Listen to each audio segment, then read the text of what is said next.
गोंदियाची महाराणी अशी ओळख असलेल्या इंगळे चौकातल्या श्री सार्वजनिक दुर्गा उत्सव समितीतर्फे दुर्गा उत्सव साजरा केला जातोय। मनोकामना पूर्ण करणारी देवी म्हणून या देवीची ख्याती आहे। यात शुक्रवारी एका भाविकानं 18 इंच लांब सोन्याचा हार देवीला अर्पण केलाय। गोंदियासह मुंबईतील एका भाविकानं गेल्या वर्षी देखील गोंदियाच्या महाराणीला सोन्याचा हार अर्पण केला होता। तर ह्या देवीची ख्याती आता गोंदिया भंडारा जिल्ह्यातच नव्हे तर आसपासच्या राज्यात पोहोचल्यानं तेथील भाविक देखील गोंदियाच्या महाराणीकडे नवस बोलतात। नवस पूर्ण होताच देवीला सोन्या चांदीचे आभूषण अर्पण करतात।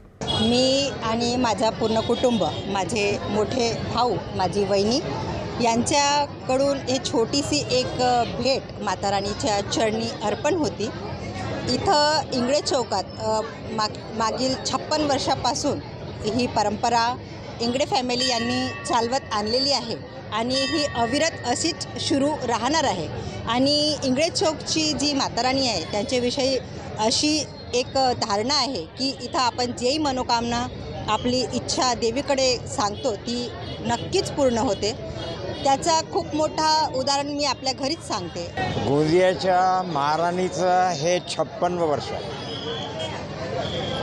श्री सार्वजनिक दुर्गा उत्सव समिती इंगळे चौक श्रीलायन्स गोंदिया यांच्या तत्वावधानामध्ये विगत 56 वर्षापासून हा उत्सव साजरा होतो आहे आणि माझ्या संयोजक असताना सुमारे ही 46वी मैया आपण आदिशक्ती भगवती हिला द्रुगवर्ण इथं 220 किलोमीटर चालून आपण इथं गोंदियाला येत असतो।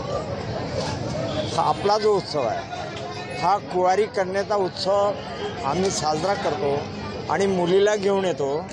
आणि हा उत्सव विदर्भामध्ये एकमात्र असा पवित्र स्थळ जे आहे गोंदियाचं जे आहे हे अनुष्ठान विदर्भातील एकमेव अनुष्ठान म्हणून प्रसिद्ध आहे। तर या 9 दिवसात गोंदियाच्या महाराणीच्या दर्शनासाठी शहराबाहेरील भाविक देखील येतात।